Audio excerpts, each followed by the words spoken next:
sakit darah tinggi, komplikasi. Papa sehat ya Pak, Papa sehat ya Pak. Ani mau main lagi sama Papa, nanti bobonya kan sama Papa, enggak sama siapa-siapa kalau Ani mah.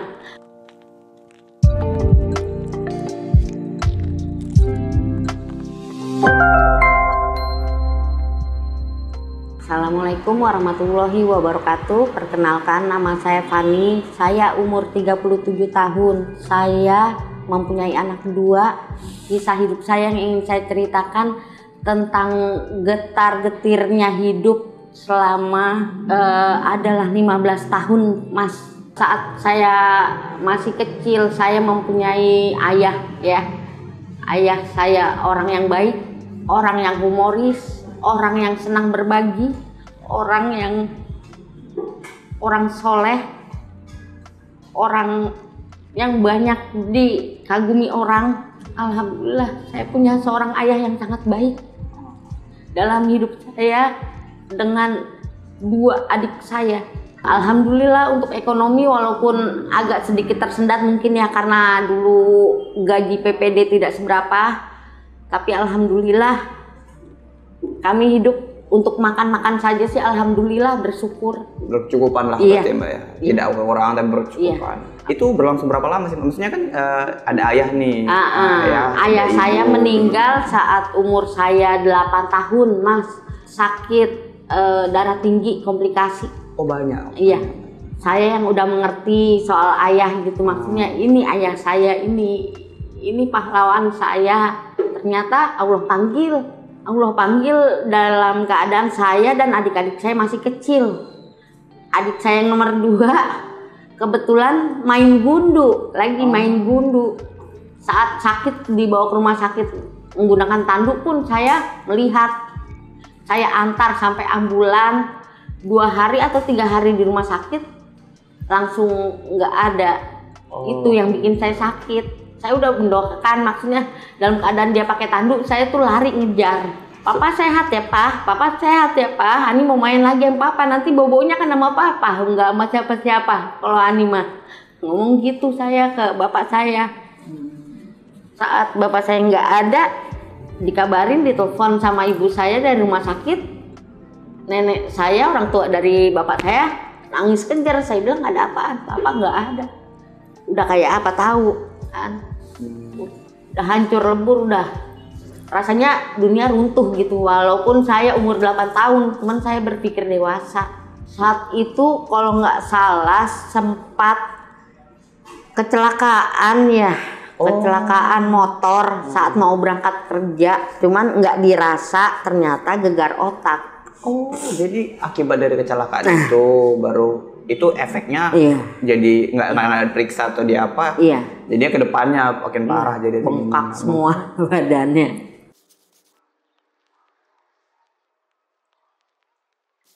Saya setelah ditinggal ayah saya mungkin karena saya masih SD ya, saya kelas 3 SD, saya cuman bisa nangis ngomong anak adik-adik saya, maksudnya gitu. Saya ngomong saat adik-adik saya main, saat adik-adik saya sekolah, saya yang antar gitu, karena ibu saya harus mencari uang dengan cara tukang cuci di rumah orang, misalkan gitu, masak-masak gitu. Keliling gitu Mbak ya?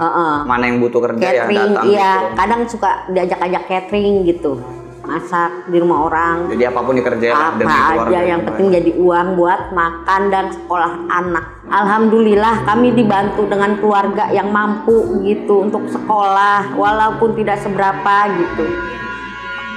Saya dibantu sama keluarga, cuman saya sampai sekarang, sampai hari ini saya belum bisa balas budi ke mereka gitu.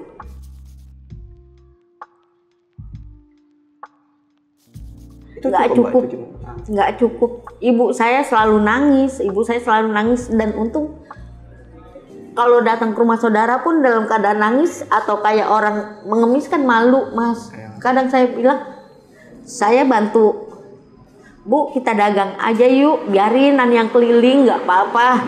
Nggak malu, kamu kan cewek, nggak apa-apa, yang penting kan pegang uang, bisa jajan buat adik-adik gitu, ibu juga bisa punya uang, ya udah ayo. Om saya mau nyekolahin saya, ya udah, Fani sama saya aja Bu. Oke, nggak apa-apa, Pak ini mau. Saya nurut kata ibu saya. Mau sekolah Bu, mau sampai tinggi sekolah biar bisa bikin ibu bangga. Ikutlah saya ke Tangerang. Sekolah di sekolah favorit, Islamic Village dulu. Bagus. Iya, saya sekolah. Mungkin kalau sekarang udah nggak mampu ya karena udah mahal. Kalau dulu kan zaman 2003 masih murah. Masih murah. Saya di sana awal tinggal di sana nggak betah. Karena saya ngerasa tante saya judes. Saya ngerasa tante saya judes. Gitu loh. Oh iya, biasa kayak gitu. Misalnya kita nggak tahu nih kan, ketika tinggal sama saudara ya kan. Iya. Saya ngerasain itu tinggal sama saudara benar. Mungkin ada ketidakcocokan atau gimana. Itu judusnya kok boleh tahu ya? Maksudnya gimana dari sisi? Saya nggak boleh main, saya nggak boleh keluar, saya ngerasa terkekang aja gitu di dalam rumah. Memang di sana tinggal di dalam komplek ya Mas, gitu di komplek. Jadi kalau di komplek itu kan biasa masing-masing. Saya ngerasa terkekang aja. Selama sebulan itu awal saya datang, saya di ultimatum, Fani kamu harus bangun duluan jam 4:30, kamu nyapu, ngepel, lapin meja, lapin kaca. Kamu saya sekolahin, gitu. Dengan upah kamu saya sekolahin, kamu saya kasih jajan. Saya bilang kalau emang itu kan om saya itu adiknya bapak saya, mau saya tolong jadi bapak saya, sosok bapak saya nggak apa-apa dijadiin pembantu gitu, asal saya jangan dibuat jangan dijudesin gitu. Saya mau disayang, saya cuma minta disayang sama saudara gitu. Itu nggak dapat Mbak ya? Makanya saya jadi berpikir, ya Allah kok hidup begini amat, kata saya gitu. Kok berat banget beban saya, sampai akhirnya saya pulang ke Jakarta. Saya setahun saya sekolah, saya pulang. Saya baru ngomong, sebenarnya ini di Tangerang jadi pembantu. Ibu saya nangis kejer. Ibu saya nangis nggak karuan kayak apa. Saya akhirnya pindah sekolah di Jakarta. Oh, pindah jadi trainer. Pindah lagi ke Jakarta, tinggal sama orang tua. Ibu saya cuma bisa nangis, nggak apa-apa. Pindah daripada dijadiin pembantu di rumah saudara. Dulu saya ngerasain waktu SMA jadi tukang setrika. Kerja juga di rumah orang. Oh, jadi kayak buruh juga lah gitu. Tapi setelah sekolah nih, setelah pulang sekolah. Setelah pulang sekolah. Kalau disuruh, misalnya saya sama saudara gitu, mau saya sama orang mau, cuman pernah ngerasain ya.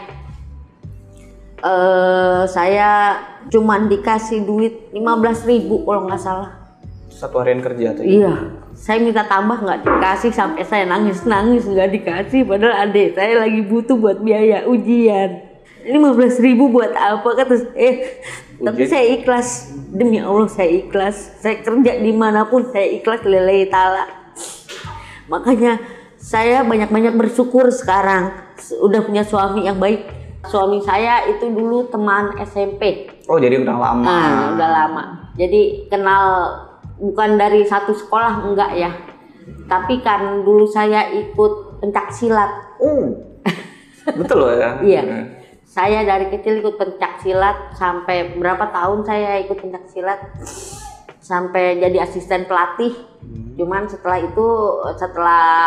SMP selesai, dari SD saya ikut 4 tahunan sampai jadi asisten pelatih. Berhenti lah saya kan karena saya ke Tangerang itu.